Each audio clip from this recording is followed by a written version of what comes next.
नमस्कार मित्रांनो, तुम्ही स्वागत आहे माझ्या एका नवीन व्हिडिओमध्ये. ह्या व्हिडिओमध्ये आपण टायरोसिन हा जो काय अमायनो ॲसिड आहे त्याचं बायोसिंथेसिस कसं होतं प्लॅन्ट्समध्ये आणि ॲनिमल्समध्ये आणि जसंच मायक्रो ऑर्गॅनिझममध्ये कसं होतं ते आपण ह्या व्हिडिओमध्ये डिस्कस करणार आहोत.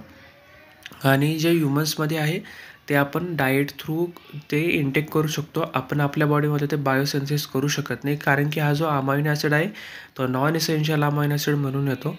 तर प्लॅन्ट्समध्ये, मायक्रो ऑर्गॅनिझममध्ये आणि ॲनिमल्समध्ये तर बायोसिंथेसिस कसं होतं ते आपण डिस्कस करणार आहोत. आणि मागच्या व्हिडिओमध्ये आपण टायरोसिनचं इंट्रोडक्शन, तसंच त्याचे इम्पॉर्टन्स आणि तसंच ते जे काही फूड सोर्स वगैरे काय आहेत ते आपण मागच्या व्हिडिओमध्ये डिस्कस केले आहे.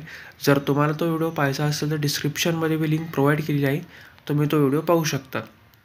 तर चला तर मग या व्हिडिओमध्ये आपण बायोसिंथेसिस डिस्कस करणार आहोत. चला तर माझा व्हिडिओ सुरुवात करूया. Tyrosine biosynthesis is a process by which the amino acid tyrosine is created. The process differ between animal, plants and microorganism. Tyrosine biosynthesis हा जी प्रोसेस आहे याच्यामध्ये जो काही टायरोसिन हा जो अमायनो ॲसिड तो क्रिएट होत असतो. आणि ही जी काही प्रोसेस आहे ॲनिमल्समध्ये, प्लॅन्ट्समध्ये आणि मायक्रो ऑर्गॅनिझममध्ये डिफरंट आपल्याला पाहायला मिळते. तर पहिला जी प्रोसेस आहे ती प्लॅन्ट्स आणि मायक्रो ऑर्गॅनिझममध्ये कसं होतं ते आता आपण पाहूयात. The tyrosine is a synthesize from a chemical called as a chorismate which an intermediate in the shikimate pathway. आणि प्लॅन्ट्समध्ये आणि जे मायक्रो ऑर्गॅनिझममध्ये जी प्रोसेस होते त्याच्यामध्ये टायरोसिन हा सिंथसाइज होतो आहे, तो जो की केमिकल जो की आहे त्याच्यापासून तयार केला जातो. त्याचं नाव आहे कोरिस्मेट. आणि हा जो कोरिस्मेट हा जो काही केमिकल आहे तो इंटरमिडिएट मॉलिक्यूल आहे, इंटरमिडिएट सबस्टन्स आहे सिकिमेट पाथवेचा. The shikimate pathway is a series of a chemical reaction that produce a number of a important aromatic compound including tyrosine, phenylalanine आणि ट्रिप्टोफॅन. आणि हे जे सिकिमेट पाथवे आहे याच्यामध्ये वेगवेगळ्या केमिकल रिॲक्शनद्वारे वेगवेगळे जे काही अरोमॅटिक कंपाऊंड असतील किंवा जे टायरोसिन आहे अमायनो ॲसिड आहे ज्याच्यात आपल्याला प्रोडक्शन करायचं आहे, तसंच फिनॅलिन हे जे दुसरा अमायनो ॲसिड आहे, तसंच ट्रिप्टोफॅन हा जो काही दुसरा अमायनो ॲसिड आहे, अशा वेगवेगळे 3 अमायनो ॲसिड आणि वेगवेगळ्या अरोमॅटिक कंपाऊंडचं प्रोडक्शन किंवा बायोसिंथेसिस ह्या सिकिमेट पाथवेद्वारे केलं जातं. आणि hair is a simplified breakdown of the process in the plants आणि मायक्रो ऑर्गॅनिझम. पहिल्यांदी कोरिस्मेट हा कन्वर्ट होतो प्रीपेनेटमध्ये. पहिली जी स्टेप आहे या एकदम 3 स्टेपमध्ये हे जे पूर्ण जे काही प्लॅन्ट्समध्ये आणि मायक्रो ऑर्गॅनिझममध्ये जे काही टायरोसिनचं बायोसिंथेसिस होत असतं. पहिल्या स्टेपमध्ये काय होतं, कोरिस्मेट हा जो काही केमिकल आहे, इंटरमिडिएट मॉलिक्यूल आहे सिकिमेट पाथवेचा, तो कन्वर्ट होतो प्रीपेनेटमध्ये. Prephenate then convert into the P hydroxy phenyl pyruvate. आणि लास्ट स्टेपला pre hydroxy phenyl pyruvate it transaminated to form a tyrosine. पहिल्या स्टेपमध्ये कोरिस्मेट कन्वर्ट होतो प्रीपेनेटमध्ये. प्रीपेनेट हा दुसऱ्या स्टेपमध्ये कन्वर्ट होतो पी हायड्रॉक्सी फिनिल पायरुवेटमध्ये. आणि लास्ट स्टेपला जो की मॉलिक्यूल तयार झालेला आहे सेकंड स्टेपमध्ये पी हायड्रॉक्सी फिनिल पायरुवेटमध्ये ट्रान्सअमायनेशन घडून येतं. त्यात अमायनो ग्रुप हा ट्रान्सफर केला जातो. अमायनो ग्रुप ट्रान्सफर केल्यानंतर मग आपला जो काही अमायनो ॲसिड आहे टायरोसिन त्याचं बायोसिंथेसिस आणि प्रोडक्शन हे आपल्याला झालेलं पाहायला मिळतं प्लॅन्ट्समध्ये आणि मायक्रो ऑर्गॅनिझममध्ये.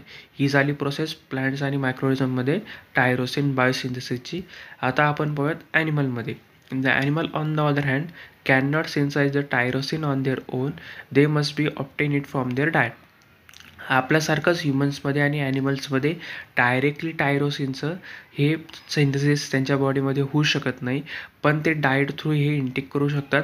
आणि ही जे कन्व्हर्टिंग जी काही प्रोसेस आहे ती लिव्हरमध्ये जे काही स्पेशली आहे ती घडत असते ॲनिमलमध्ये. The liver is responsible for converting the essential amino acid phenylalanine to tyrosine.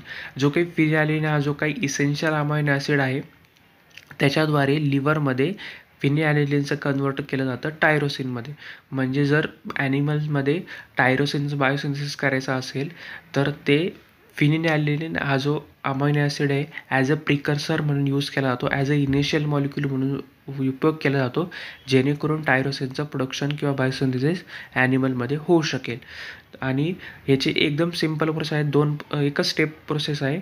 त्याच्यामध्ये काय होतं, फिनिलॅलेनिन हायड्रोक्सिलेटेड बाय दी एन्झाईम फिनिलॅलेनिन हायड्रोक्सिलेज.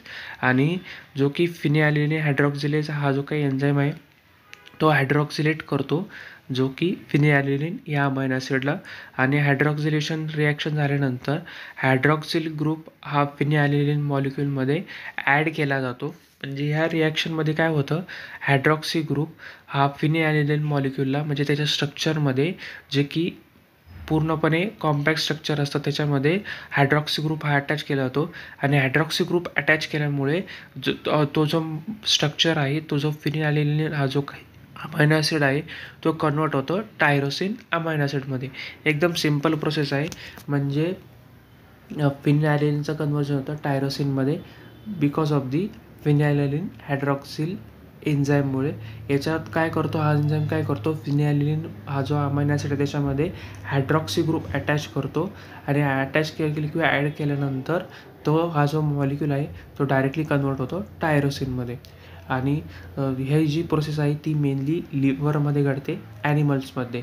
आणि ह्युमन्समध्ये जे काही बायोसिंथेसिस होतं टायरोसिनचं ते होऊ शकत नाही.